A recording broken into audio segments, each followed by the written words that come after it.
¿Qué tal? ¿Cómo están? Muy buenas tardes para cada uno de ustedes. Sean bienvenidos a este grupo de estudios del curso de Derecho Administrativo y de Derecho Procesal Administrativo que ustedes se encuentran llevando a cabo junto con su servidora para poder someterse a su examen técnico profesional que abarca esta rama tan importante del derecho. El código del curso es FG747 y nos encontramos en la semana número 13. Estamos en la clase número 13 y el tema que vamos a abordar en esta hora y en esta oportunidad se denomina fuentes del derecho tributario. También vamos a conocer su interpretación y la integración del derecho tributario de conformidad con este importante tema. Antes de iniciar, es importante que socialicemos con cada uno de ustedes lo que esperamos de la presente clase y pues vamos a conocer entonces el objetivo de la clase para todos ustedes. Y el objetivo de la clase es que nosotros como estudiantes para la inducción de nuestro examen técnico profesional conozcamos las clases de fuentes de derecho y las fuentes en materia tributaria, así como su interpretación y la integración que se hace con las leyes que tenemos en nuestro país. Bueno, antes de iniciar es importante compartir con cada uno de ustedes que pues nos encontramos ya, ¿verdad? Casi por evaluarnos de la segunda etapa de este curso. Ustedes estarían evaluando la siguiente semana, pero en la próxima semana, es decir, de hoy aproximadamente en 15 días, es importante que tengamos al alcance, pues, siempre nuestro código tributario, porque vamos a conocer el procedimiento administrativo tributario, el contencioso tributario, y si nos diera tiempo, podríamos de una vez abarcar el procedimiento siempre en la rama tributaria, ¿verdad?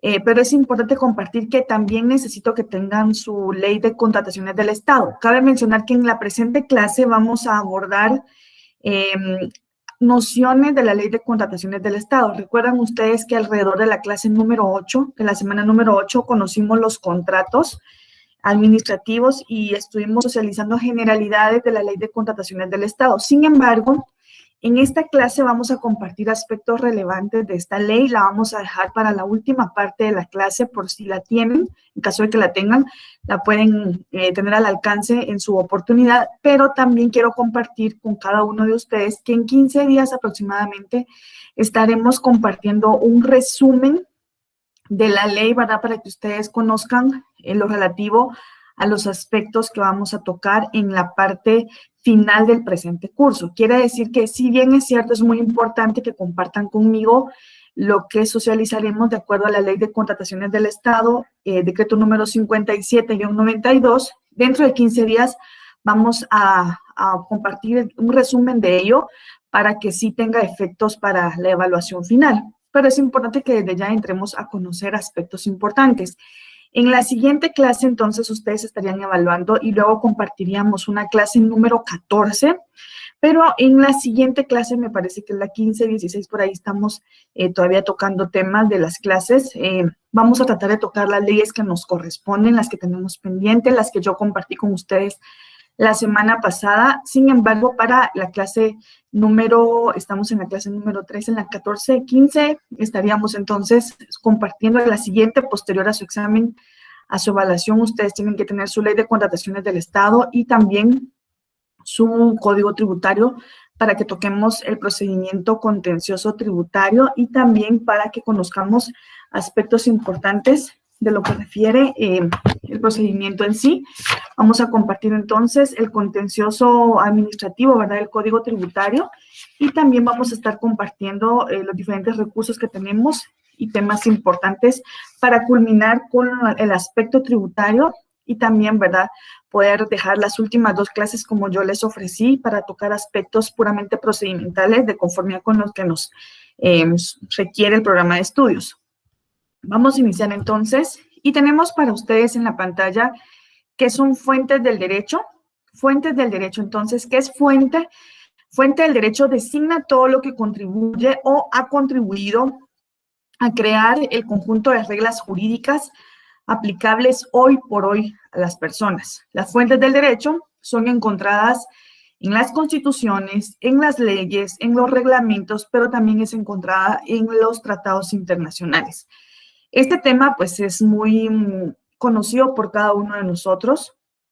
Si bien es cierto, pues estamos en el estudio, ¿verdad?, de lo que refiere el derecho tributario, pues este tema es un tema general en cuanto a las fuentes del derecho y hemos venido manejando este tema, si ustedes recuerdan, cuando abordamos tal vez el curso de introducción al derecho, se me ocurre que por ahí fue que estuvimos socializando con el docente que correspondía el tema de las fuentes del derecho, un tema muy importante porque nos permite conocer cómo se aplican y la observancia de carácter obligatoria que tiene dentro de la normativa legal vigente. Bueno, vamos entonces a compartir nuevamente qué fuente designa todo lo que se contribuye, ¿verdad? Lo que contribuye o ha contribuido a crear ese conjunto de reglas, ¿verdad?, que se aplican hoy por hoy a las personas, y también sabemos que las fuentes las tenemos principalmente en la Constitución, tenemos las leyes, tenemos reglamentos, pero también tenemos tratados internacionales que también son de aplicación obligatoria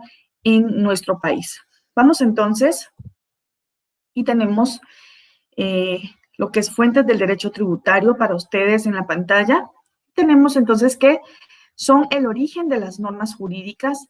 También se establece que a través de ellas, ¿verdad?, se manifiesta la vigencia del derecho, y entre las fuentes del derecho se pueden diferenciar entre fuentes directas, que están impulsadas por las sociales para la creación de normas y pautas sociales de conducta, y también tenemos las fuentes indirectas, que son emanadas de un órgano determinado y son sometidas a un procedimiento concreto. Esta es una definición específica y una clasificación de fuentes del derecho tributario para que ustedes tomen nota de ello, ya que tenemos en pantalla que pues tenemos las fuentes del derecho y hace la división, ¿verdad?, en cuanto a el origen, y también menciona a las fuentes directas y a las fuentes indirectas, atendiendo a ese enfoque tributario del que estamos compartiendo en esta oportunidad. Bueno, entonces vamos a compartir cuáles son las fuentes históricas. Fuentes históricas, ¿qué recuerdan ustedes acerca de las fuentes históricas? El tema que estamos abordando hoy, vamos a conocer aspectos importantes en cuanto a las fuentes, pero también vamos a tocar, para quienes se acaban de incorporar, ¿verdad?, aspectos generales de la Ley de Contrataciones del Estado, ya que ha tenido algunos acontecimientos en las últimas horas, y pues es importante que lo toquemos y que ustedes tengan pues la información actualizada. ¿Qué son fuentes históricas para cada uno de ustedes? Compartamos entonces qué son fuentes históricas. Las fuentes históricas son todos los acontecimientos, son los documentos, son los vestigios que en su momento encerraron una norma o una ley jurídica.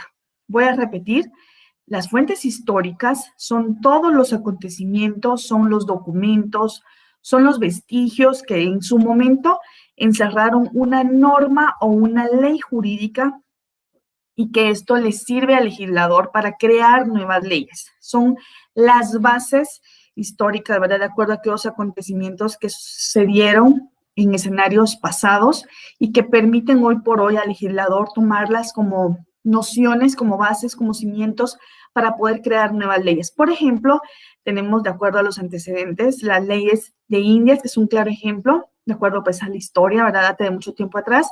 También se menciona el Código de Hammurabi, la Declaración de los Derechos del Hombre y del Ciudadano en el año 1789. Imagínense ustedes desde hace cuánto tiempo venimos manejando el tema de las fuentes del derecho como bases fundamentales para la creación de las nuevas leyes. Tenemos entonces la definición clara de fuentes históricas. Compartimos ya qué es fuente y sabemos que es todo acontecimiento que le permite al legislador crear nuevas leyes, ¿verdad? Pero también en cuanto a las fuentes históricas se menciona que son todos esos acontecimientos, documentos, vestigios, ¿verdad?, que encerraron en su momento una norma o también una ley jurídica y que hoy por hoy le sirve al legislador, ¿verdad?, para crear nuevas leyes. Y tenemos ejemplos del pasado, como lo son las leyes de Indias, el Código de Hammurabi, la Declaración de los Derechos del Hombre y del Ciudadano en el año de 1789.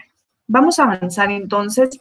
Espero que vaya quedando muy claro el tema de las fuentes. Este tema, ¿verdad?, que estamos compartiendo es un tema que nos permite recordar todos estos aspectos generales en cuanto a la introducción al derecho, pues todos somos acá profesionales del derecho y tenemos las bases en cuanto a estos temas. Recuerdan que alrededor del primero o segundo semestre estuvimos compartiendo estos importantes temas, pero ya vamos a pasar a lo que es específicamente, pues, en el enfoque tributario, que es el que estamos manejando, atendiendo, ¿verdad?, a que el derecho tributario tiene una relación directa con el derecho administrativo, porque de este dependen los procedimientos que se aplican en el ámbito tributariamente hablando. Vamos a avanzar entonces, y ahora vamos a conocer las fuentes formales del derecho. Tenemos entonces qué son fuentes, tenemos las fuentes históricas, ejemplos, veredictos, ¿verdad?, ejemplos claros de las fuentes históricas, y ahora nos vamos con las fuentes formales del derecho. ¿Cuáles son las fuentes formales del derecho para cada uno de ustedes? Cabe mencionar, estimados profesionales, que el tema que estamos tocando en esta oportunidad, según entiendo, no es tema que va a ser materia, ¿verdad?, de evaluación de la segunda parte, porque ya va con el enfoque de la última parte. Sin embargo, es un tema que dominamos todos. Es un tema de conocimiento general, es un tema que hemos tenido la oportunidad de estudiar, de analizar en los diferentes ámbitos y de acuerdo a las ramas del derecho, y que estoy segura que se les va a facilitar por la interpretación jurídica que hacemos cada uno de nosotros, atendiendo a las fuentes del derecho de carácter general. Vamos a conocer entonces qué son fuentes formales. Ya conocimos las fuentes históricas, ahora nos vamos con las fuentes formales y tenemos que son fuentes formales del derecho, los textos y los documentos en los que se recopilan las leyes. Esto es importante porque de estas depende, ¿verdad? De estas depende todo lo que se encuentra inmerso en cada una de las leyes. Fuentes formales, entonces, son todos los textos y los documentos en los que se recopilan las leyes o conceptos relacionados con estas, como por ejemplo la legislación y la doctrina. Estos son los dos ejemplos claros de lo que es las fuentes formales, lo que es la legislación, la doctrina, como pilares fundamentales para poder establecer las fuentes formales. También se menciona que son leyes que se encuentran escritas en textos legislativos, ¿verdad? Como por ejemplo en la Constitución de un país y también en los reglamentos y en las diferentes ordenanzas que hoy por hoy conocemos como nuestro compendio de leyes. Esa gama tan importante de leyes que manejamos actualmente en nuestro país y que, pues, si bien es cierto, también hay una observancia obligatoria en cuanto a los tratados de carácter internacional, pues tenemos nuestras propias bases legales de acuerdo a la normativa de nuestro país. Cabe mencionar entonces que, como les venía mencionando, voy a repetir para ustedes una definición de fuente para quienes apenas se incorporan, para que ustedes sepan, ¿verdad?, qué son fuentes, y podemos compartir, ¿verdad?, que fuente es el fundamento y es el origen de una cosa. Esa es fuente de carácter general. Y también podemos mencionar, ¿verdad?, que fuente en sentido jurídico directamente, pues son todas las acciones, ¿verdad?, todo lo que se considera que han sido generadora del derecho y como reveladoras del mismo, por lo que en sentido figurado, pues se puede llamar fuentes del derecho a las diversas formas de manifestarse las normas jurídicas. Derivado de ello, estoy compartiendo con ustedes que tenemos una clasificación de las fuentes del derecho de carácter general. La primera, ¿verdad?, que se menciona a las fuentes históricas, que ya lo compartimos, dimos algunos ejemplos, por ejemplo, el Código de Hammurabi y la Ley de Indias, que son ejemplos cajoneros, si lo podemos mencionar así. Son ejemplos que nuestros docentes siempre han mencionado, ¿verdad?, docentes muy conocedores que cada uno de nosotros hemos tenido a lo largo de esta tan importante carrera que hemos manejado, bendecida carrera. Y tenemos las fuentes formales, que las que estamos conociendo en este momento, ¿verdad?, y que son todos los textos y los documentos en los que se recopilan las leyes y también los conceptos relacionados en estas, como por ejemplo la legislación y por ejemplo la doctrina. Son las dos fuentes formales principales para que ustedes manejen este tema, y se comparte que son leyes que se encuentran inscritas principalmente en los textos legislativos, siendo ellas la Constitución de un país, los reglamentos y las ordenanzas. Pero también cabe mencionar entonces que tenemos una tercera clasificación de fuentes, que serían entonces las fuentes reales o materiales, pero manteniéndonos no siempre, ¿verdad?, dentro del tema de las fuentes formales, como lo tenemos ahora. Cabe mencionar que en cuanto a la fuente formal, no es más, menciona la doctrina, que la reunión de una fuente histórica y la fuente real. Se considera entonces, de acuerdo al análisis, que la fuente formal es, en conclusión, la unión que se hace de la fuente histórica y de la fuente real, que da como resultado de un producto, ¿verdad?, que se va a materializar en cuanto a una ley específica y que lo que se pretende es que tenga efectos jurídicos. Esto sería entonces en cuanto a las fuentes formales. Y tenemos a un autor importante que menciona lo que es Eduardo García Maínez, por si lo hemos leído en alguna oportunidad. Menciona que fuente formal se entiende como esos procesos de creación de las normas jurídicas. Existe diversidad de autores, de juristas, de tratadistas, ¿verdad?, que se han dedicado a lo largo a establecer y analizar todo lo que compete a las normas jurídicas, ¿verdad?, de un Estado, a las normas jurídicas en general, y por eso mencionamos que, de acuerdo a ello, podemos concluir en que las fuentes formales, ¿verdad?, son los procesos. En conclusión, las fuentes formales, estimados profesionales, son los procesos de elaboración de la voluntad del Estado. ¿Por qué? Porque contiene las normas jurídicas y también los procesos que siguen los órganos encargados de la emisión de una ley.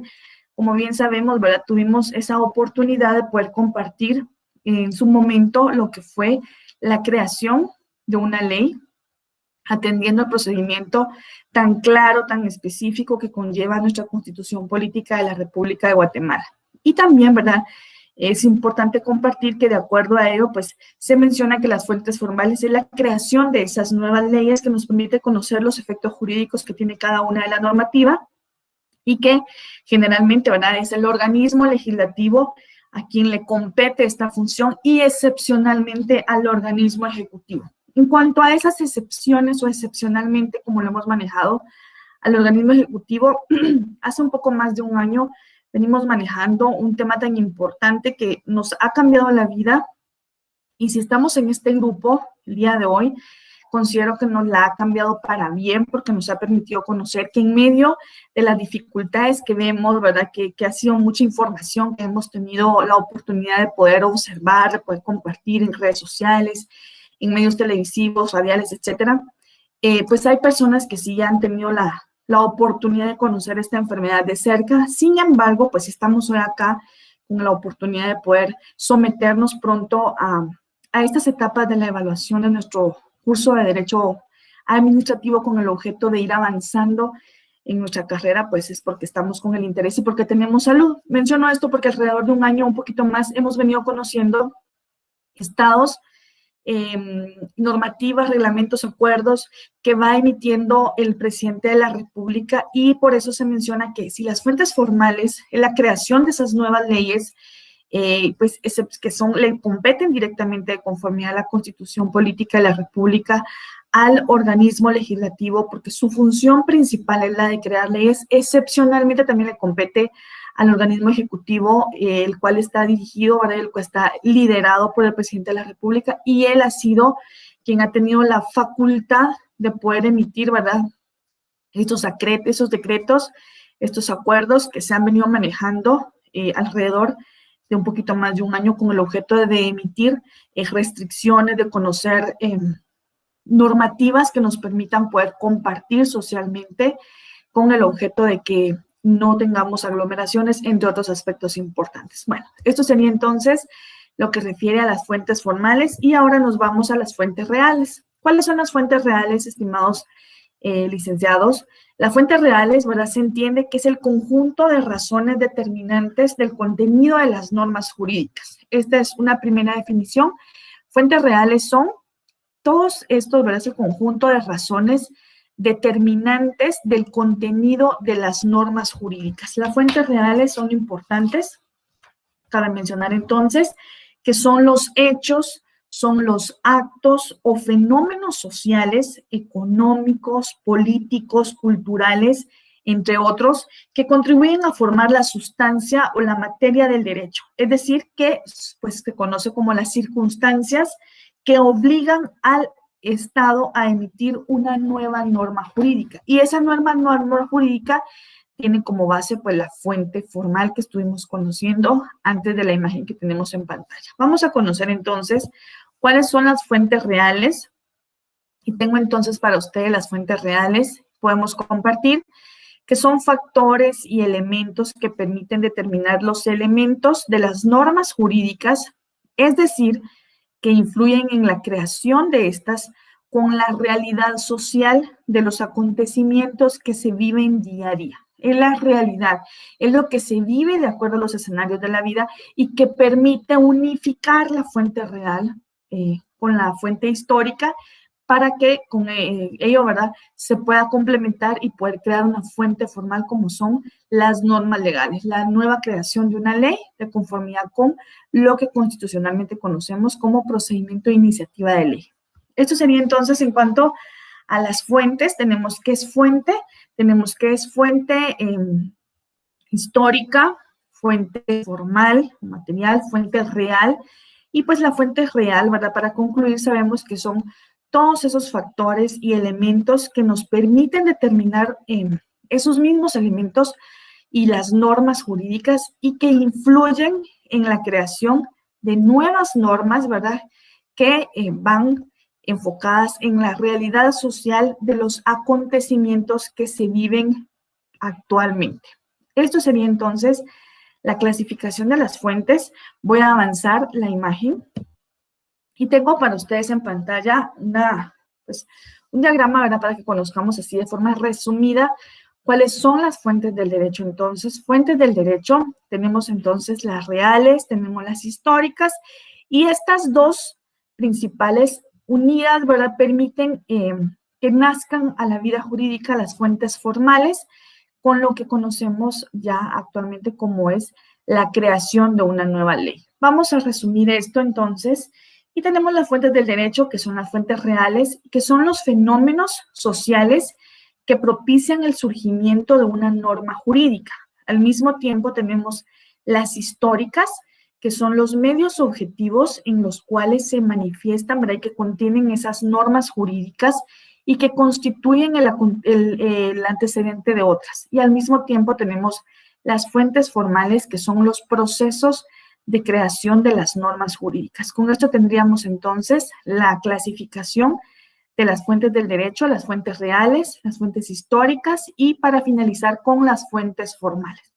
Esto sería entonces, espero que haya quedado claro, que hayamos tenido como esa manera de recordar lo que bien hemos venido conociendo desde que iniciamos nuestra carrera. Y no sé si ustedes recuerdan el primer día que ustedes llegaron a su facultad de Ciencias Jurídicas y Sociales, con el ánimo de estar hoy por hoy donde se encuentran, porque este ha sido el objetivo de cada uno de nosotros, poder estudiar, podernos preparar mejor, poder ir cerrando ciclos, poder cerrar pensum, poder someternos a las evaluaciones como corresponden, a las evaluaciones técnicas y privadas, ¿verdad?, exámenes privados, exámenes públicos. Y esto es lo más emocionante en cuanto a la carrera, someternos ya a esa fase final, ¿verdad?, a esa elaboración de los proyectos conocidos como tesis, si se llegaran a hacer, y poder ostentar y poder obtener esos títulos tan importantes que nos acrediten como buenos profesionales del derecho y que egresemos de nuestra casa de estudio, como se conoce nuestra alma mater, que mencionan algunos, y que es la Universidad Rural de Guatemala. Esto es únicamente para que recordemos las fuentes del derecho, porque estamos conociendo todos los aspectos en materia tributaria que van enfocados a poner en práctica el procedimiento administrativo desde el punto de vista tributario, porque de ello deriva este importante procedimiento. Vamos a conocer entonces cómo se clasifican las fuentes reales. Y tenemos entonces que las fuentes reales tienen una clasificación clara y se conocen como fuentes naturales, fuentes económicas, fuentes políticas y fuentes científicas. Tienen ustedes en pantalla esta importante clasificación de las fuentes. Tenemos entonces las fuentes naturales, las fuentes económicas, las fuentes políticas y también tenemos las fuentes científicas. En cuanto a cada una de ellas, ¿verdad? Es importante que vayamos identificando estos aspectos, como lo son las fuentes económicas. Ya sabemos que derivan directamente de los aspectos que se ven enfocados a la economía de un Estado y las políticas que tienen ese enfoque político y pues así las científicas en cuanto al estudio, ¿verdad?, de aspectos importantes que conllevan el análisis de una ciencia, el análisis de estudios científicos, y las naturales pues son las que se realizan con el objetivo, ¿verdad?, de poder tomarlas como escenarios que permitan poder aplicarlos a una fuente formal y con esto poder crear una nueva fuente conocida como una nueva ley, elaboración de una nueva ley. Esta es la clasificación de las fuentes reales. Yo espero que estemos tomando nota de cada uno de los temas que estamos compartiendo con ustedes, considerando entonces que también dejamos una serie de preguntas al final de cada una de las clases, y en la medida en que vamos evaluándonos de cada actividad o de cada hora que compartimos en cada semana, ese es el contenido de las preguntas que estamos socializando y que ustedes tienen que estudiar, que ustedes deben analizar, que ustedes deben de interpretarlas jurídicamente y responderlas correctamente. Si bien es cierto, pues no se aplica ahora lo que es la clase presencial, que nos permitiría poder enfocarnos a una evaluación física, pues tenemos los procedimientos claros a través de los medios que se han implementado para que ustedes se evalúen, pero también tenemos que hacer nuestra parte y debemos leer y debemos analizar lo que refiere la doctrina puramente en cuanto a lo que son las fuentes. También tenemos la base legal en materia tributaria y también tenemos la analogía de las leyes para poder tomar como supletoriamente el tema de las fuentes y tener fundamento legal para el pronunciamiento que hagamos en su oportunidad y conocer así a qué se refieren las fuentes del derecho. Vamos entonces, y tenemos ahora las fuentes del derecho tributario. En pantalla tenemos lo que son las fuentes del derecho tributario y podemos compartir que son todas esas disposiciones constitucionales, son las leyes, son los tratados y convenciones internacionales que tengan fuerza de ley. Esto es efectivo, tal como lo tenemos en pantalla. Las fuentes del derecho tributario son las disposiciones constitucionales, porque tenemos una base legal que se encuentra en la cúspide, ¿verdad? Y que es la que nos permite tomar principalmente como base, y que es la Constitución. Tenemos las leyes, tenemos los tratados y tenemos las convenciones internacionales que tengan fuerza de ley. Sabemos entonces que existen dentro de este grupo de normativa lo que son las convenciones y tratados en materia internacional que nos permiten y que nos obligan a tomarlo con observancia obligatoria. Asimismo, los reglamentos que por acuerdo gubernativo dicta el presidente de la República. Y esto es lo que yo les mencionaba hace unos segundos.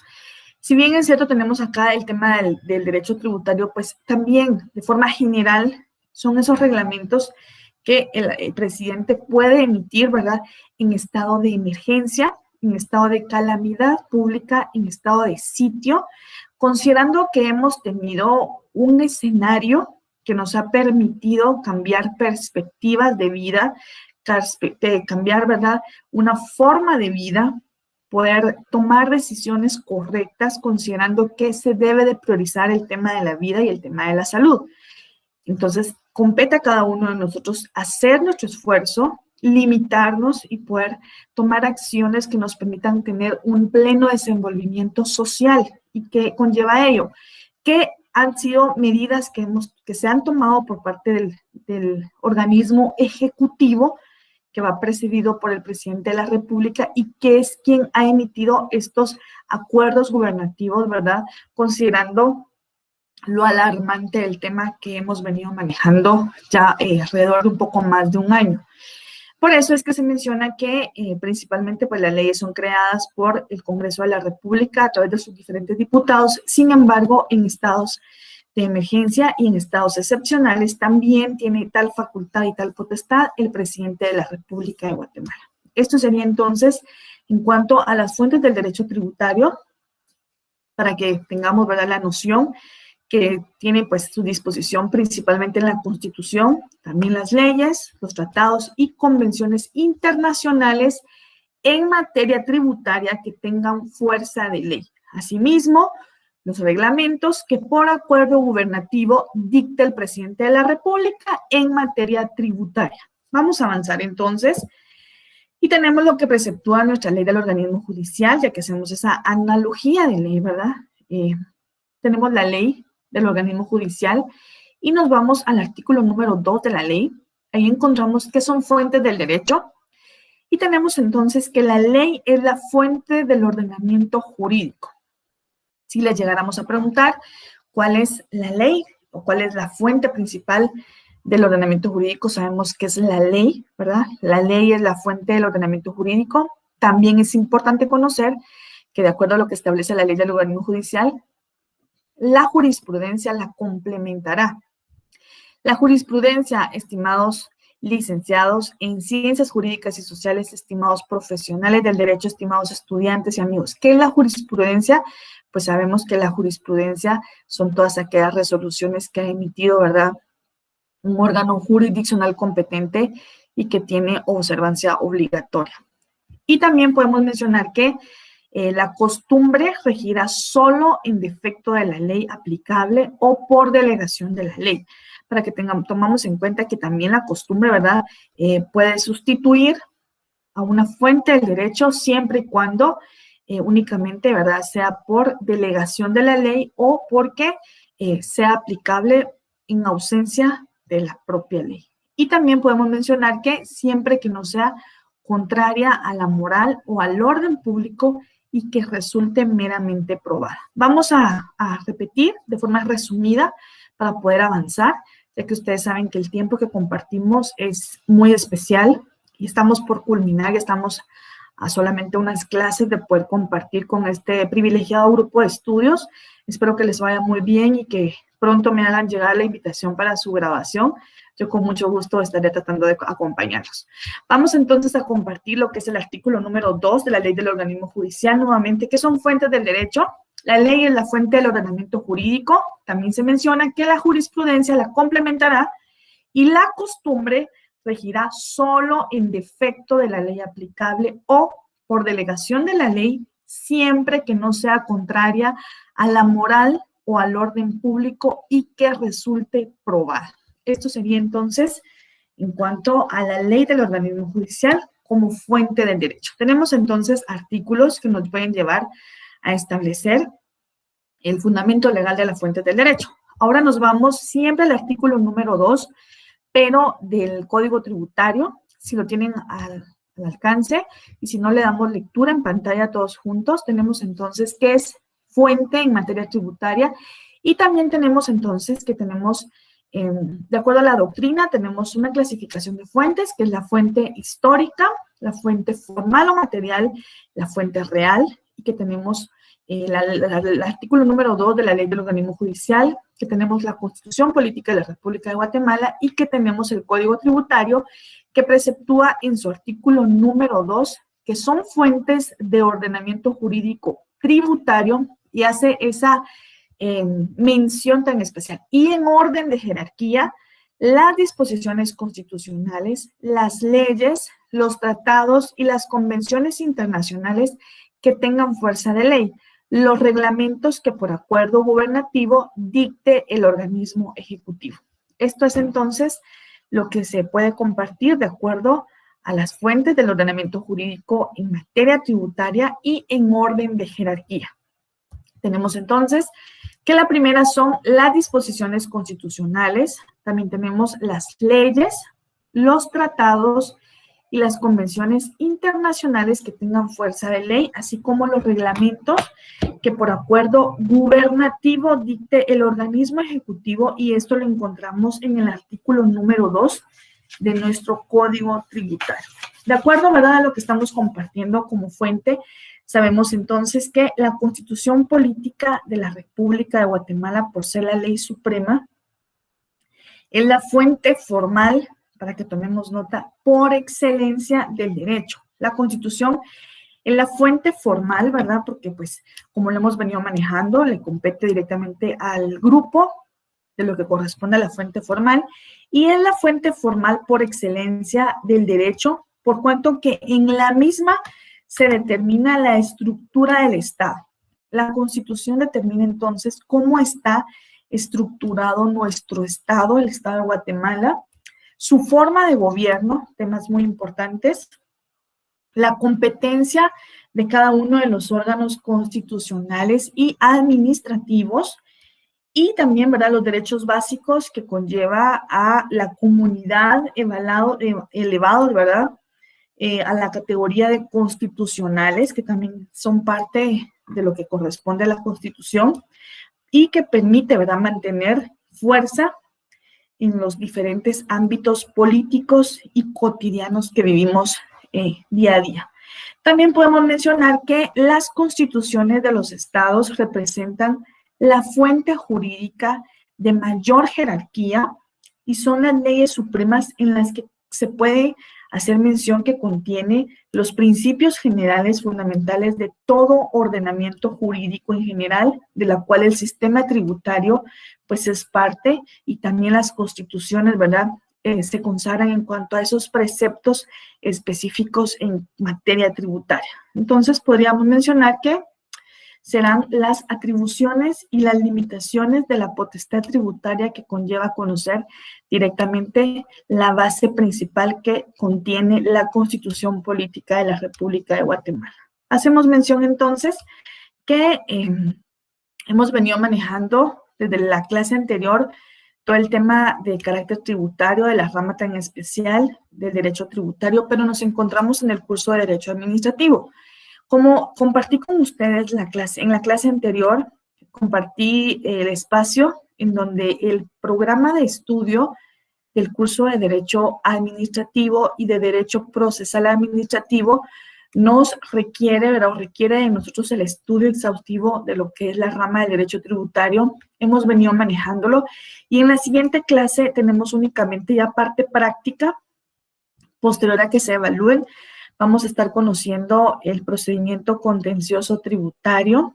También tenemos que conocer aspectos importantes de lo que se refiere a la parte tributaria, pero también enfocarnos ya en el procedimiento administrativo como tal, por lo que también les pido que tengamos lo que es la Ley de Contrataciones del Estado. Más adelante vamos a estar conociendo la ley. Estuvimos hablando de ella en la clase número 8, que conocimos el tema de la contratación en el ámbito estatal y pudimos socializar generalidades de la ley, pero el día de hoy, por un aspecto importante, ¿verdad?, unas reformas que va a sufrir la ley, fue importante que lo compartamos y que pues resumidamente vamos a compartir en la próxima clase lo que sí podemos tomar como de carácter obligatorio a manera, ¿verdad?, de evaluación. En la presente clase únicamente vamos a conocer las generalidades, cómo se comporte, cómo se compone, cómo se conforma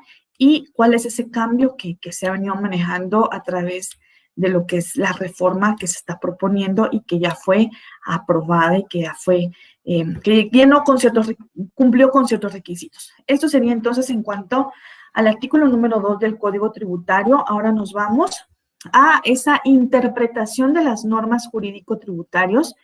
Y tenemos el artículo número 5 siempre del Código Tributario. Tienen ustedes el artículo número 5. Previo a que le demos lectura al artículo número 5, les pido por favor que me acompañen a darle lectura al artículo número 4, porque el artículo número 5 menciona el artículo número 4 y le damos lectura. Artículo número 4 del Código Tributario, principios aplicables a interpretación. La aplicación, interpretación e integración de las normas tributarias se hará conforme a los principios establecidos en la Constitución Política de la República de Guatemala, los contenidos en el Código Tributario, en las leyes tributarias específicas y también en la ley del organismo judicial. Por eso es que hacemos mención de estas situaciones, ¿verdad?, en cuanto a las leyes que está mencionando el artículo número 4. Y ahora veamos lo que establece el artículo número 5 en cuanto a la integración analógica. Menciona entonces que en los casos de falta, oscuridad, ambigüedad o insuficiencia de una ley tributaria, se resolverá conforme a las disposiciones del artículo número 4 del Código Tributario. Sin embargo, por aplicación analógica, no podrán instituirse sujetos pasivos tributarios ni crearse, modificarse o suprimirse obligaciones, exenciones, exoneraciones, descuentos, deducciones u otros beneficios, ni infracciones o sanciones tributarias. Esto es en cuanto al artículo número 5, para que tomemos nota de ello, que considerando, ¿verdad?, que este apartado del artículo número 5 hace énfasis en esa integración analógica de la ley y que menciona que si una ley pues tiene algunas ambigüedades o insuficiencias en materia tributaria, pues se va a resolver principalmente con lo que establece el artículo número 4 del Código Tributario. Y como ya conocimos que lo que menciona el artículo número 4, que menciona, ¿verdad?, que la aplicación, así como su interpretación, ¿verdad?, serán principalmente lo que establece la Constitución política, leyes, ¿verdad?, del país en materia tributaria y también en su orden en la ley del organismo judicial. Eso sería entonces en cuanto a la interpretación de las normas jurídico-tributarias, atendiendo a lo que refiere directamente, ¿verdad?, lo que es, empezamos por lo que es fuente del derecho, haciendo esa individualización de las fuentes reales, de las fuentes formales, de las fuentes históricas, ejemplos claros. Ahora nos fuimos, ¿verdad?, a conocer. También hicimos mención de lo que establece el Código Tributario, la ley del organismo judicial en cuanto a las fuentes del derecho. Tenemos ahora lo que es la interpretación de las normas jurídico-tributarios, atendiendo a lo que menciona el artículo número 4 y 5 del Código Tributario. Y ahora nos vamos a continuar con esta interpretación de las normas jurídico-tributarias. Mencionando entonces que, sin embargo, por aplicación analógica, ahora de acuerdo a lo que establece el artículo número 5, no podrán instituirse sujetos pasivos tributarios. Esto es importante porque la ley es clara y está sobresaliendo, ¿verdad?, en cuanto a este tema, que no se puede instituir sujetos pasivos tributarios, aun cuando analógicamente o análogamente se tomen leyes para poder complementar la normativa en materia tributaria en caso de oscuridad, ambigüedad, entre otros aspectos en las leyes en materia tributaria. Y tampoco menciona, no se podrán crear, modificar o suprimirse obligaciones, así como exenciones, exoneraciones, descuentos, deducciones u otros beneficios, ni infracciones o sanciones tributarias. Esto sería entonces en cuanto a lo que establece el artículo número 5 del Código Tributario. Hemos venido manejando entonces lo que refiere al artículo 4 y el artículo número 5 en cuanto a poder conocer los principios aplicables a interpretación y esa integración analógica de la ley en materia tributaria. El artículo número 6, si ustedes tienen su código tributario al alcance, menciona el conflicto de leyes. Si quieren, le damos lectura al artículo número 6 y menciona que en caso de conflicto entre leyes tributarias y las de cualquier otra índole, predominarán, ¿verdad?, en su orden las normas que establece el Código Tributario o las leyes tributarias relativas a la materia específica de que se trata. Esto es entonces haciendo mención que el Código Tributario va a prevalecer de acuerdo a su normativa en caso de conflicto de leyes en materia tributaria. Esto sería entonces, para que tomemos nota de ello, considerando que hemos venido manejando el tema de la interpretación de las normas jurídico-tributarias. Ahora sí vamos a conocer entonces cómo se integra el derecho tributario. Tenemos que son todos los procedimientos que se utilizan para la resolución de encontrarse en las conocidas por todos nosotros como lagunas jurídicas, ¿verdad?, lagunas legales, o comúnmente conocidas como vacíos legales, cuando las disposiciones jurídicas son insuficientes, integrándose de esa manera supletoriamente. Entonces, la costumbre, la doctrina y la jurisprudencia. en cuenta la importancia que conlleva el tema de la doctrina, el tema de conocer jurisprudencia, que sean resoluciones judiciales de observancia obligatoria, y el tema de la costumbre, ¿verdad? Porque pues son procedimientos que han venido manejándose y que nos permiten poderlos incorporar en caso de que tener una famosa laguna o vacío legal en una normativa aplicada en materia tributaria. Por eso es que en cuanto a esta integración analógica que hace mención el artículo número 5, porque, como ustedes saben, en muchos aspectos, interpretándolos de esa manera, pues ya hemos llegado a tener, en algunos casos, ¿verdad?, lo que es ambigüedad en alguna ley o que no quede clara, y lo que nos lleva a determinar que existe un vacío legal. Por esa razón, la misma integración de leyes del derecho tributario nos permite, ¿verdad?, supletoriamente aplicar lo que establece la costumbre, lo que establece la jurisprudencia y lo que establece la doctrina como tal. Son tres temas importantes: costumbre, la jurisprudencia y la doctrina. Existe jurisprudencia suficiente en materia tributaria para poder tomarla, ¿verdad?, como base y poderla integrar en el derecho tributario en el momento de que podamos tener una situación, ¿verdad?, que nos encontremos con una insuficiencia en esta rama tan importante del derecho. Bueno, entonces esto sería en cuanto a la integración del derecho tributario. Ya hemos avanzado, tenemos la mitad del tiempo del curso tan importante que hemos venido manejando, que es en cuanto al derecho tributario. Estamos por culminar ya lo que es el aspecto tributario en cuanto a la teoría.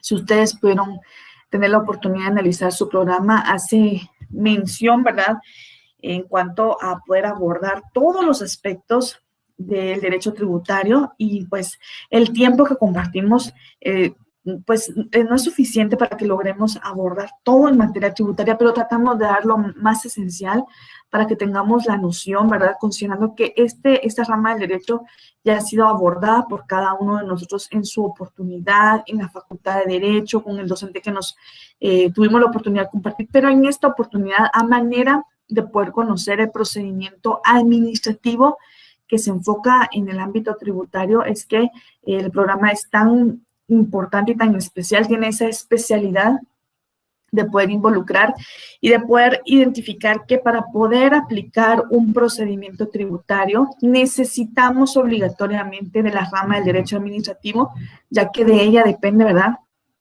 esta serie de etapas o fases que se van a poner en práctica en un procedimiento tributario. Vamos entonces, ahora sí, vamos a entrar a conocer una ley especial, como lo es la Ley de Contrataciones del Estado de Guatemala. Como les mencioné al inicio de la clase, tenemos una serie de leyes muy importantes que tenemos que conocer, pero tenemos que ordenarnos para poderlas conocer. Como yo les pedí, se recuerdan ustedes, la semana anterior yo les di una lista pequeña, porque es muy pequeña. El programa de estudio nos pide el análisis de una lista de leyes que es importante que la tengamos y que la adquiramos, porque no solo nos va a servir para podernos someter a nuestros exámenes técnicos profesionales, sino que nos va a servir para la vida. En ese mismo orden, yo me permití resaltar como a manera de más importantes algunas leyes, una serie de leyes que compartí la semana pasada, pero no tengo el documento en el que me basé, no lo tengo para poderlas repetir. Sin embargo, pues está grabado y yo compartí con ustedes algunas leyes. Fui mencionando ahí los números, ¿verdad?, de las leyes. Y dentro de ese grupo de leyes que compartí la semana pasada está la Ley de Contrataciones del Estado. Yo les pido a cada uno de ustedes que ese pequeño grupo de leyes que les pedí que tuviéramos al alcance a partir de esta clase, lo tengamos. Son alrededor de seis leyes, más o menos, porque vamos a estar manejando temas importantes de las leyes de acuerdo a lo que nos corresponde en cada una de las actividades. Tenemos que terminar de conocer aspectos importantes, y en ese mismo orden es importante que manejemos que estamos ya por terminar. Sin embargo, previo a que terminemos, tenemos que conocer aspectos importantes del programa de estudios. El programa de estudios nos permite nos da la oportunidad de poder compartir en este grupo lo que es el procedimiento contencioso tributario, que es el que vamos a manejar la próxima semana, posterior a su examen. También vamos a conocer el procedimiento económico coactivo, por eso es que es importante que tengamos nuestro código tributario. También los procedimientos puramente administrativos. Vamos a entrar a conocer las fases y las etapas del procedimiento administrativo. Asimismo, ¿verdad?, los procedimientos de impugnación de esas resoluciones administrativas y conocer, ¿verdad?, lo que son los recursos administrativos, que son los recursos de revocatoria y reposición. Y al mismo tiempo, ¿verdad?, conocer pues recursos en materia aduanera. Yo hice mención de una ley de aduanas, también el proceso contencioso administrativo y muy importante que sí me gustaría que tengamos la oportunidad de socializar, que son las garantías constitucionales, como que es principalmente el tema del amparo, la exhibición personal y el control constitucional de las leyes, y conocer, ¿verdad?, esa inconstitucionalidad de leyes de carácter general y de carácter concreto. Y luego el programa nos menciona una serie de leyes conexas. Por eso es que atendiendo a los programas o a los temas que nos quedan de carácter práctico, yo les pedí a ustedes que tuviéramos las leyes al alcance en el momento en que las fuéramos a necesitar. Pero como no tenían al alcance la ley de contrataciones del Estado, y sí es muy importante que compartamos esta ley, entonces el resumen de lo que veamos el día de hoy lo vamos a compartir en la clase siguiente de su examen para que tomemos nota de lo que sí tiene efectos obligatorios en el examen de la última etapa de este estudio, de este curso. Entonces vamos a conocer la ley de contrataciones del Estado, es el decreto número 57-92. Yo sé que ustedes la tuvieron que conocer en su curso de Derecho Administrativo, incluso asumo que la tienen forrada de algún color, y podemos compartir que el estudio sobre la ley de contrataciones del Estado es una de las funciones que realiza la administración pública, por eso nos compete estudiarla de carácter obligatorio. Si no la tienen, anoten, ¿verdad?, lo que ustedes consideren, pero en la próxima clase vamos a resumirlo. Vamos entonces a conocer que la finalidad del estudio de esta ley es atender a las necesidades y servicios públicos para alcanzar fines políticos, fines jurídicos, fines sociales y fines económicos. Está supeditada a un proceso legal y a un procedimiento del Estado, en particular al derecho administrativo. Esto es para que conozcamos, ¿verdad?, qué esperamos del estudio de esta ley. Sería entonces, ¿verdad?, pues conocer esas finalidades que es en cuanto a las necesidades de los servicios públicos y que permite alcanzar con ello, ¿verdad?, unos fines políticos, fines jurídicos, sociales y económicos. Sabemos entonces que conlleva el estudio del proceso legal y procedimiento del Estado en cuanto al derecho administrativo y que es un estudio que se hace, ¿verdad?, de una de las funciones que realiza la administración pública. Vamos a avanzar entonces y tenemos en pantalla para ustedes que la Ley de Contrataciones del Estado rige todas las compras por parte del Estado de Guatemala, de acuerdo a lo que establece el decreto número 57-92 del Congreso de la República de Guatemala. Es una de las leyes, pues podemos mencionar una de las leyes que sufren cambios constantes derivados de muchos planteamientos que se hacen por parte de diversos sectores, y que es una ley que, si ustedes pueden conocer cómo evoluciona, sabemos entonces que ha sufrido muchos cambios y que van siendo aprobados por parte del Congreso de la República. Tenemos entonces que la compra, venta y contrataciones de bienes, suministros, obras y servicios que requieran los organismos del Estado, sus entidades descentralizadas y autónomas, así como las unidades ejecutoras, las municipalidades, que es un tema muy importante, y las empresas públicas, estatales o municipales se sujetan a la ley de contrataciones del Estado y su reglamento. ¿Cuál es el decreto de esta ley? Lo repito, 57-92, para quienes aún no han comprado o han adquirido la pequeño grupo de leyes que compartí y que pedí para la clase anterior, para que la tuviéramos desde ya, considerando que estamos por entrar a la última etapa del curso de Derecho Administrativo y de Derecho Procesal Administrativo. Como bien sabemos, hemos venido manejando el tema del Derecho Administrativo, pero vamos a entrar a la etapa del Derecho Procesal Administrativo. En la siguiente clase también tenemos que culminar con el tema de lo que es la relación jurídica tributaria en cuanto a los sujetos que en ella intervienen, pero como ustedes ya conocen la dinámica de la clase, vamos abordando temas especiales de acuerdo al tiempo, y este pequeño grupo de leyes que sí les pedí, yo les pido que la tengan, por favor, porque si podemos avanzar, vamos a ir caminando y vamos a ir tratando de terminar etapas importantes para que ustedes se den cuenta de que hemos cumplido a cabalidad con lo que el programa de estudio nos recomienda. Vamos entonces a conocer, tenemos en pantalla para ustedes todas las reformas directas que ha sufrido la Ley de Contrataciones del Estado, y estos han sido los decretos que se han conocido que han dado vida, ¿verdad?, a estas reformas que ha sufrido la Ley de Contrataciones del Estado desde hace mucho tiempo, y tenemos entonces alrededor de 10, si no son 10 son 11 decretos que se han venido manejando y que ha permitido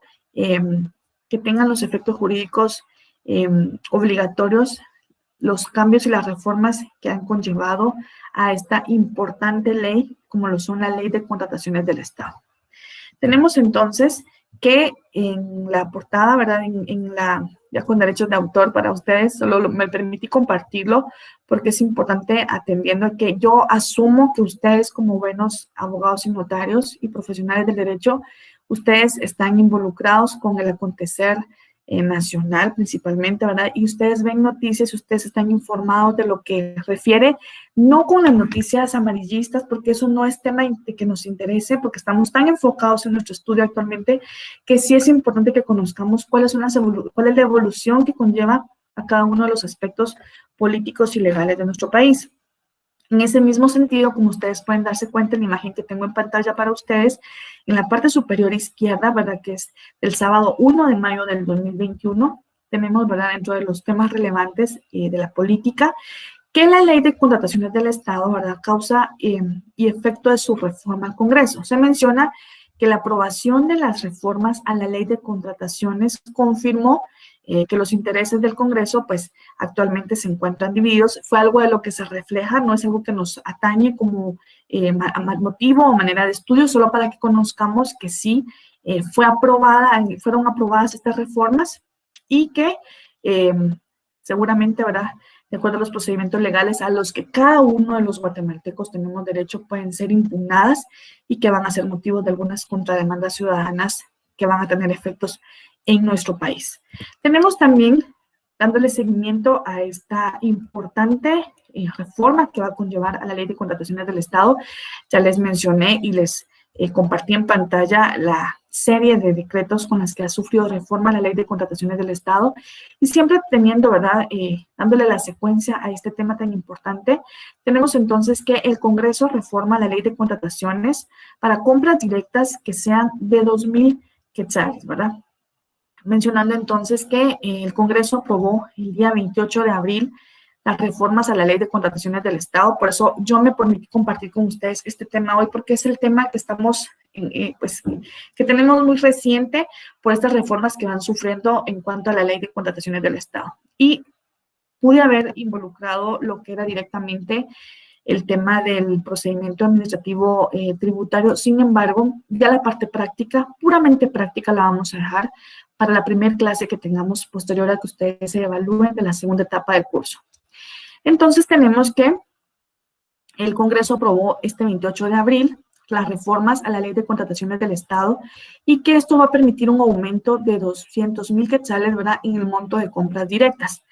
Vamos a conocer algunos aspectos relevantes de la ley para que ustedes puedan familiarizarse con algunas terminologías.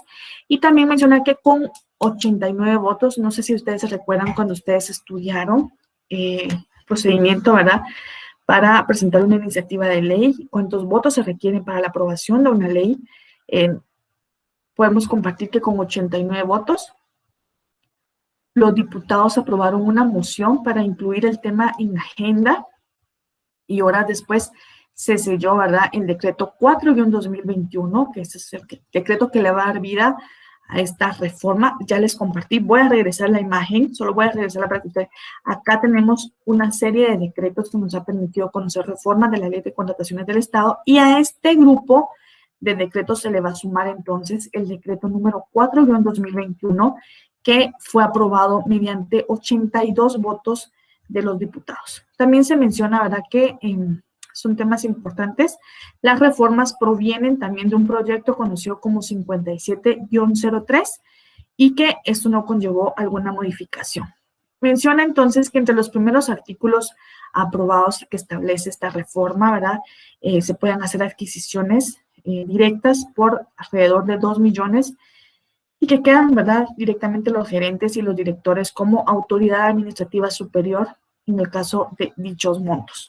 Eso era únicamente para que tengamos, para hacer un poco más dinámica nuestra clase, que ustedes estén enfocados en el acontecer nacional. Recuerden que nunca dejamos de ser estudiantes, que siempre vamos a ser estudiantes de derecho porque las leyes sufren reformas y nosotros vamos a tener la oportunidad de poder compartir nuestros conocimientos en el desenvolvimiento pleno de nuestra profesión y tenemos que tener la actualidad, ¿verdad?, lo más reciente en cuanto a las leyes, y esto es algo muy importante y que es algo que tiene un cambio muy pronto.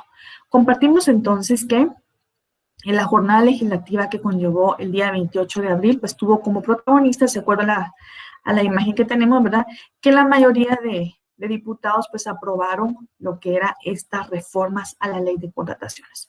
Vamos entonces a conocer lo que refiere al decreto número 57-92 del Congreso de la República de Guatemala y compartimos entonces que considerando que como consecuencia esto es lo que tenemos actualmente en la ley de contrataciones del Estado y que estas reformas que han sido aprobadas todavía no se encuentran en lo que es el decreto número 4-2021, que es el que le va a dar vida a estas próximas reformas. Y se menciona entonces que considerando que como consecuencia de la aplicación del decreto número 35-80 del Congreso de la República, ley de compras y contrataciones, se han confrontado serios obstáculos para la pronta ejecución de obras y adquisición de bienes, suministros y servicios que requiere el Estado, sus entidades descentralizadas y autónomas, así como las unidades ejecutoras, también las municipalidades y las empresas públicas estatales y municipales, con el consiguiente atraso en la realización de los programas de desarrollo nacional, considerando que las contrataciones administrativas se encuentran en diferentes cuerpos legales, con criterios obsoletos que no permiten el desarrollo eficiente de la administración pública, siendo entonces necesario emitir una sola ley de fácil aplicación. Y también, ¿verdad?, considerando que es deber del Estado promover el desarrollo económico de la nación en beneficio de sus habitantes y para la realización del bien común, pues en el ejercicio de la potestad y de la facultad que le confieren los artículos número 157 y 171, inciso A, de la Constitución Política de la República de Guatemala, entonces el Congreso de la República decreta lo que es la Ley de Contrataciones del Estado. Espero que la tengan, pero si no la tienen, pues como les compartí, vamos a hacer un resumen de la ley en la siguiente clase para quienes no tuvieron la oportunidad, solo me van escuchando, van manejando o están en alguna actividad que no tienen la oportunidad de hacer alguna anotación. Yo les pido nuevamente que el grupo pequeño de leyes que les pedí lo tengamos al alcance. En cualquier momento compartimos alguna ley y vamos cerrando espacios y cerrando, ¿verdad?, con esas etapas de nuestro programa. Tenemos en el título número 1, capítulo 1, único, disposiciones generales, y tenemos el artículo número 1 de la ley, tenemos el objeto de la ley. ¿Cuál es el objeto de la ley?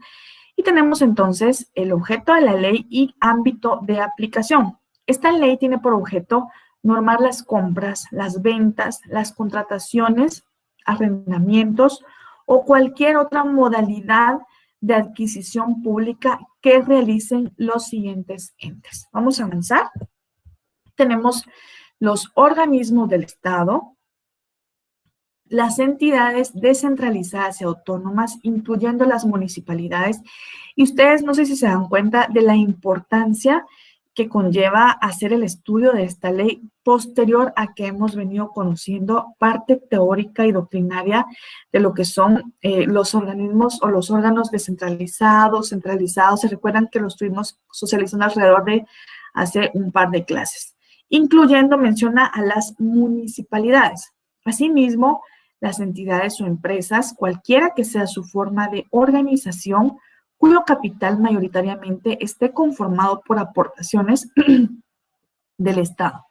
También en el inciso D menciona a las organizaciones no gubernamentales y cualquier entidad sin fin de lucro, que es importante, y que reciba, administre o ejecute fondos públicos, y se exceptúan las organizaciones de padres de familia, comités, consejos educativos y juntas escolares del Ministerio de Educación para los programas de apoyo escolar y las subvenciones, ¿verdad?, y subsidios otorgados a los centros educativos privados gratuitos. Estos son entonces algunos aspectos que conlleva el objeto de estudio de la ley y a dónde aplica, cuál es el campo de aplicación de la ley de contrataciones del Estado. Sabemos entonces que el campo de aplicación es normar principalmente las compras, las ventas, contrataciones, arrendamientos o cualquier otra modalidad de adquisiciones públicas que realicen los entes que estuvimos compartiendo. Organismos del Estado, entidades descentralizadas, autónomas, municipalidades, empresas privadas, cualquiera otra que tenga una forma de organización cuyo capital pues esté conformado por aportaciones del Estado, organizaciones no gubernamentales y cualquier entidad que no tenga un fin lucrativo y que reciba, administra o ejecute fondos públicos, y se exceptúan de estas organizaciones los comités, ¿verdad?, de padres de familia, consejos educativos y juntas escolares del Ministerio de Educación para los programas de apoyo social. Vamos entonces a conocer también para cuál es su campo de aplicación, y también aplica para todas las entidades de cualquier naturaleza que tengan como fuente de ingresos, ya sea total o parcialmente, recursos, subsidios o aportes del Estado respecto a los mismos. Asimismo, los fideicomisos constituidos con fondos públicos y los fondos sociales. Y por último, las demás instituciones que conforman el sector público. Esta es una ley muy importante y, como he compartido con ustedes en la presente clase, ha tenido tantas reformas que ha permitido que tenga origen y que nazca en la vida jurídica varios decretos que hacen constar las reformas que sufre la Ley de Contrataciones del Estado y que va a tener una próxima reforma conocida como el decreto número 4-2021, que fue aprobada recientemente el día 28 de abril en la sesión plenaria del Congreso de la República, y como se menciona, ¿verdad?, con alrededor de 82 votos fue aprobada esta moción con el objeto de poder modificar esa compra directa que anteriormente tenía una cantidad exclusiva, pero ahora permite hacer compras directas hasta por 200,000 quetzales. Vamos entonces a conocer que también están sujetos a esta ley las entidades anteriores, ¿verdad?, que se sujeten, ¿verdad?, su reglamento y los procedimientos establecidos por la Dirección de Adquisiciones del Estado del Ministerio de Finanzas Públicas dentro del ámbito de su competencia en lo relativo al uso de fondos públicos. Sabemos que todo lo que conlleva al uso de fondos públicos es una actividad que debe estar directamente transparente, porque se hace una rendición de cuentas como corresponde. Y también se menciona que el reglamento establecerá los procedimientos aplicables para el caso de las entidades incluidas en las literales directamente D y E como corresponde. Vamos entonces a conocer lo que establece en cuanto a las adquisiciones cuya fuente de financiamiento sean recursos del crédito público, incluyendo la deuda pública de mediano o largo plazo, o fondo de contrapartida de donaciones que hagan personas, entidades, asociaciones u otros estados a favor del Estado de Guatemala, sus dependencias, instituciones o municipalidades que se regirán por la presente ley. Cabe mencionar entonces que, de acuerdo a lo que establece la ley, sin embargo, en el caso de los contratos, convenios o tratados internacionales de los cuales la República de Guatemala sea parte, podrá someterse a las disposiciones de tales entidades, en estos casos, asimismo a las adquisiciones que siempre deberán cumplir con un proceso de concurso público. Vamos a avanzar entonces, y tenemos el artículo número 2 de la ley, mencionando que las negociaciones entre las entidades del sector público, pues, de acuerdo a lo que establece este artículo, cabe mencionar, se autoriza la adquisición de bienes, servicios personales y no personales y de suministros entre las dependencias de los organismos del Estado y entre estas y las entidades descentralizadas, autónomas, así como a las unidades ejecutoras y a las municipalidades, las cuales se regulan conforme a lo que establece el reglamento de la ley. Como ustedes se pueden dar cuenta, el artículo número 2 es claro al establecer las negociaciones que se van a dar entre las entidades del sector público.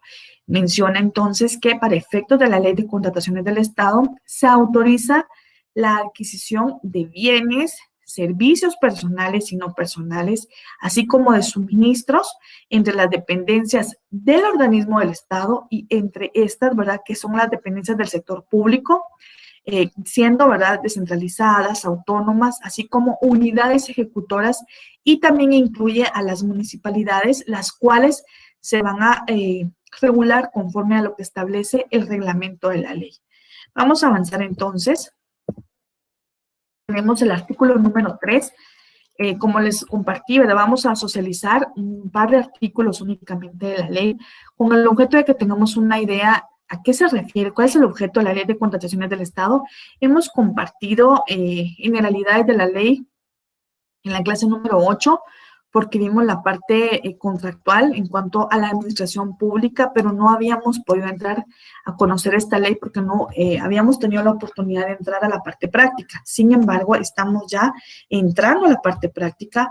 Queremos dejar, ¿verdad?, culminado lo que es el tema del derecho tributario, pero también conocer lo que es el contencioso tributario, el procedimiento contencioso tributario y aspectos importantes en cuanto a lo que refiere puramente el procedimiento administrativo. En el artículo número 3 de la ley encontramos la disponibilidad presupuestaria. Vamos a conocer entonces, de acuerdo a la disponibilidad presupuestaria, que los organismos del Estado, las entidades descentralizadas y autónomas, unidades ejecutoras y las municipalidades a que se refiere el artículo 1 de esta ley podrán solicitar ofertas aún si no se cuentan con las asignaciones presupuestarias que permitan cubrir los pagos para la adjudicación definitiva y firma, ¿verdad?, el contrato, y si se requerirá la existencia de partida y de créditos, ¿verdad?, presupuestarios que garanticen los recursos necesarios para realizar los pagos por los avances de ejecución a ser realizados en el ejercicio fiscal correspondiente. Menciona también este artículo que solicitadas las ofertas no se podrá transferir la asignación presupuestaria para otro destino, salvo que se acredite que los recursos no serán utilizados durante el ejercicio fiscal en vigor para cubrir los avances de la ejecución. Cuando el contrato, ¿verdad?, continúe vigente durante varios ejercicios fiscales, la entidad contratante debe asegurar las asignaciones presupuestarias correspondientes.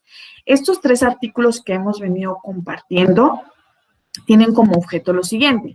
El primero, pues, es para que conozcamos, ¿verdad?, cuáles son estos organismos del Estado a que están sujetos a la aplicación y observancia obligatoria y que se someten a la legalidad de la Ley de Contrataciones del Estado. Sabemos entonces que, de acuerdo a su ámbito de aplicación, tiene por objeto principalmente normar las compras, las ventas, contrataciones, arrendamientos o cualquier otra modalidad de adquisición pública. Recordemos que todo lo que estamos conociendo conlleva de un sistema y este se va a reflejar a través del sistema de Guatecompras.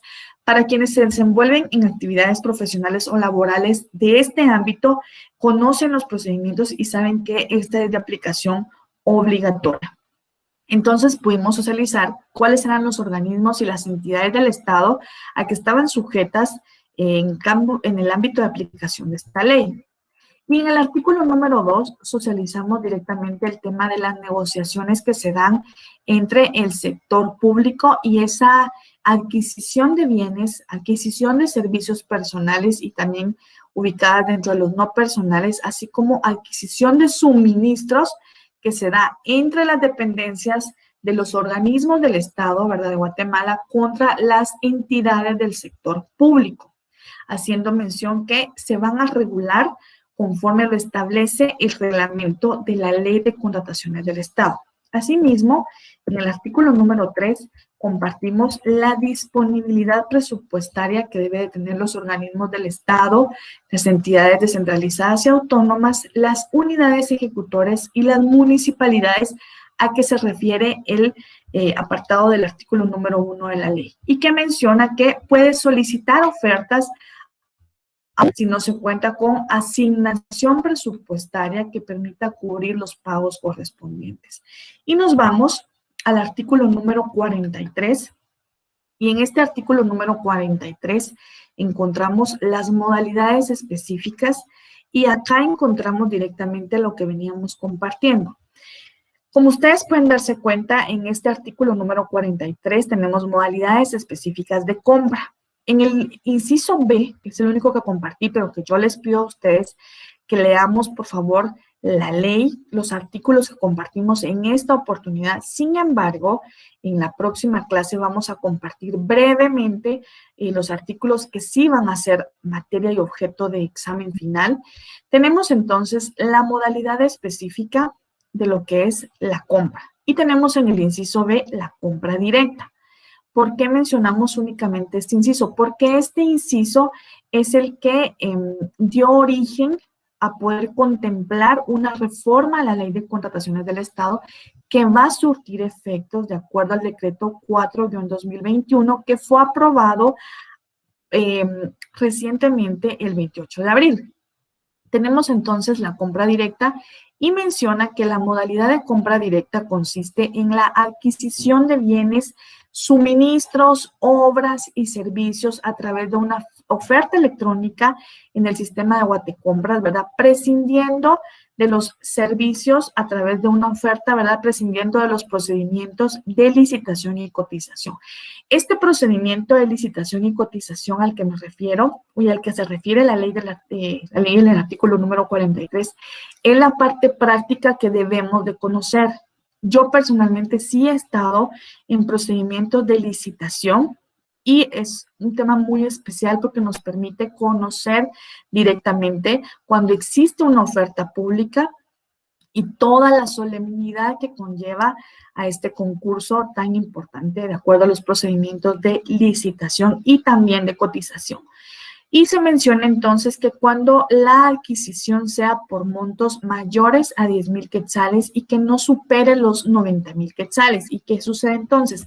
Que de acuerdo a esta reforma va a permitir, ¿verdad?, hacer compras directas alrededor de 200,000 quetzales y ya no quedará contemplado el tema de los 90,000 quetzales como tema, como cantidad límite para poder hacer una compra directa a través del sistema electrónico de la página de Guatecompras. También se menciona que entre la publicación del que no supere los 90,000 quetzales, ¿verdad?, entre la publicación del concurso en Guatecompras y la recepción de ofertas deberá mediar un plazo no menor a un día hábil. Estos ya son puros aspectos puramente procedimentales y menciona que para la adjudicación deberán tomarse en cuenta el precio, la calidad y otras condiciones que se definan previamente, ¿verdad?, en la oferta electrónica cuando corresponda. También podemos compartir que esta modalidad de compras se realizará bajo la responsabilidad de quien autorice la adquisición. Todo este tema, estimados licenciados y profesionales, este tema de poder adquirir bienes o servicios, ¿verdad?, a través de ofertas públicas es un tema muy importante. Conlleva una solemnidad procedimental. ¿Por qué? Porque sabemos que todo lo que conlleva también el tema de los fondos públicos tiene un procedimiento que debe ser transparente y que conlleva también una rendición de cuentas por parte de quien corresponda. En este último apartado del artículo 43 menciona que esta modalidad de compra, de acuerdo a la compra directa, se realizará bajo la responsabilidad de quien autorice la adquisición. Por ejemplo, solo es un ejemplo, el tema de las municipalidades a través de esa responsabilidad que conlleva la autorización por parte de cada uno de los alcaldes y que hoy por hoy pues se va a poder hacer una compra directa no solo con un límite de 90,000 quetzales, sino que de 200,000. De acuerdo a la información que tenemos recientemente, se hace mención que un grupo de de alcaldes, ¿verdad?, estuvieron a favor de estas reformas a la ley, considerando que eso les permite poder hacer gestiones en beneficio de cada una de las localidades a las que pertenecen, considerando que se sentían, ¿verdad?, como un tema límite del monto que correspondía a una compra directa. Voy a regresar la imagen de lo que compartimos, independientemente de la presentación, independientemente del tema, ¿verdad?, de la noticia. Sí sabemos entonces que el Congreso aprueba, ¿verdad?, la reciente 28 de abril, una reforma a la ley de contrataciones del Estado y que permite el aumento de 200,000 al monto de compras directas. Temas importantes, temas que me gusta compartir con ustedes porque es el acontecer reciente nacional de manejar y que ustedes deben de conocer, enriquecer su conocimiento, poder dominar, para quienes no tenemos la oportunidad de ver noticias por aspecto de tiempo, por aspecto de actividades laborales, personales, familiares, religiosas, tener la información, qué sucede con la ley de contrataciones del Estado. Yo les pido que la tengan en la siguiente clase, que tengan la serie de leyes que yo les pedí. Si mal no recuerdo, pues tenemos que tener la ley de probidad y responsabilidades de funcionarios y empleados públicos, ya la socializamos. También tenemos que tener el código tributario. Es importante que tengamos las leyes que compartí. No tengo en este momento, porque me delego, ¿verdad?, me desligo totalmente de la actividad que compartimos en cada una de las clases, pero sí es importante que ustedes puedan tener al alcance, considerando que vamos a estar conociendo aspectos prácticos de la ley y en ese mismo orden, si el espacio lo permite y vamos comprendiendo de una forma rápida, podemos ir avanzando en cada una de las leyes. Son aspectos que vemos en cada clase y que personalmente desde la primera semana y de la primera clase vine compartiendo con ustedes que no, el objetivo del estudio del curso no es que hagamos uso únicamente del resumen de la clase que conlleva una cantidad de minutos cortos, sino que compartan con su servidora la totalidad de la clase y que ustedes conozcan aspectos importantes y relevantes de cada uno de los temas que tenemos que manejar atendiendo al programa de estudios. Esto sería entonces en cuanto a la clase que estuvimos compartiendo en esta oportunidad. Estuvimos compartiendo el tema de las fuentes del derecho, haciendo una secuencia de qué es fuente para materia de preguntas de estudio que vamos a socializar más adelante. ¿Qué es fuente del derecho? ¿Cuáles son las fuentes del derecho que conocemos? Sabemos que son las fuentes reales, las fuentes históricas, las fuentes formales, que es la creación de una nueva ley. Tenemos entonces lo que refiere a fuente en el Código Tributario, en la ley del organismo judicial, y también hicimos una integración del derecho tributario, ¿verdad?, de acuerdo a lo que supletoriamente se puede tomar como base en materia tributaria. Posteriormente estuvimos llevándonos a lo que fue la ley de contrataciones del Estado, y conocimos, ¿verdad?, que esta ley pues rige todas las compras por parte del Estado de Guatemala de acuerdo a un decreto conocido como 57-92 y que permite la compra, venta y contratación de bienes, suministros, obras y servicios que requieran los organismos del Estado.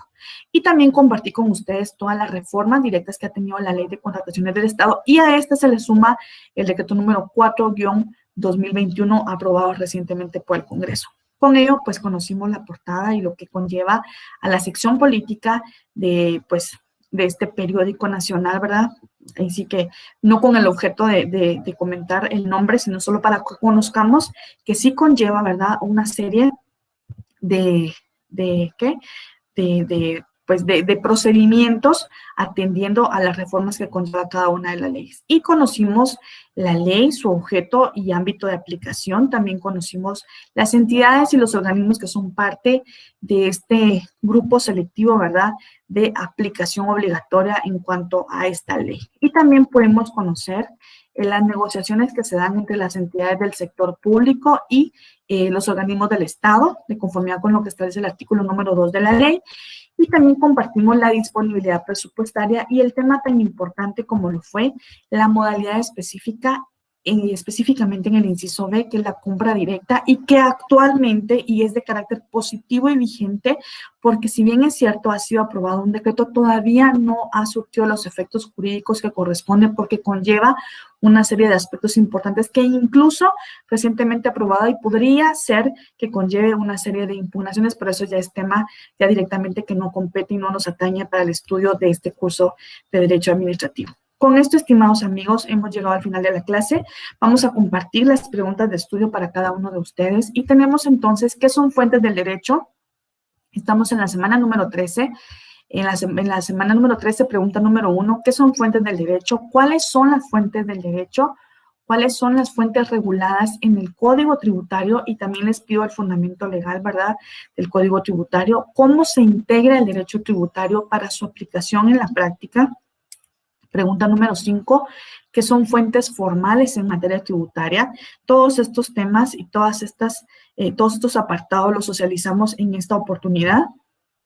Y las últimas 5, ¿qué son fuentes reales en materia tributaria? ¿Cómo se clasifican las fuentes reales en materia tributaria? Vimos una clasificación política, económica y no recuerdo, pero son cuatro aspectos importantes. En la pregunta número 13, en los casos de falta, oscuridad, ambigüedad o insuficiencia de una ley tributaria, ¿cómo debe resolverse de acuerdo a la interpretación de la norma jurídico-tributaria? La penúltima pregunta, el número 14 y número 9, perdón, acontecimientos, documentos, vestigios que en su momento encerraron una norma o ley jurídica y que le sirve al legislador para crear nuevas leyes. ¿Cuál es el nombre de este acontecimiento, documento, vestigio? Y por último, la pregunta número 10, ¿qué establece el artículo número 2 de la ley del organismo judicial relativamente a lo que es fuente del derecho? Con esto considero que hemos llegado, ¿verdad?, al final del tema. Hemos compartido entonces todo lo relativo en cuanto a fuentes del derecho, un tema muy importante porque las fuentes del derecho, como bien sabemos, es una clasificación que se hace de 3 fuentes principales, como son las fuentes reales, las fuentes formales y las fuentes históricas. Conllevan una secuencia de estudio y que al final se menciona, de acuerdo a la doctrina, que la fuente histórica y la fuente real se unifican para poder crear una tercera fuente, que es la fuente formal, y esta fuente formal es la que permite el nacimiento de una nueva ley o la creación de una nueva norma jurídica. Estas son las 10 preguntas. Voy a regresar a la imagen anterior para quienes no tomaron nota, que son fuentes del derecho y que ustedes puedan conocer en cuanto a pedir. La única pregunta que tenga fundamento legal es la que sí van a fundamentar. Las demás, si no se mencionan, pues no es obligatorio fundamentarlas legalmente. Son preguntas directas en cuanto a fuentes del derecho, hacerlos lo menos complejo para ustedes. Sé que ustedes están muy cargados de estudio y que pues en la medida en que vamos evolucionando en cada uno de los cursos o en cada una de las ramas del derecho que estamos sometidos para esta evaluación y para este estudio, ¿verdad?, para poder ustedes ostentar a sus títulos como corresponde. Esto sería entonces lo que compartimos en esta hora. Yo les agradezco a cada uno de ustedes su tiempo. Les deseo muchas bendiciones, un abrazo a la distancia, espero poder compartir con ustedes en una próxima y les deseo mucho éxito en su evaluación. Enfóquense mucho, estudien mucho y principalmente encomiéndenselo a Dios. Vamos entonces, espero que podamos compartir siempre. Les deseo muchos éxitos y podamos vernos hasta una próxima.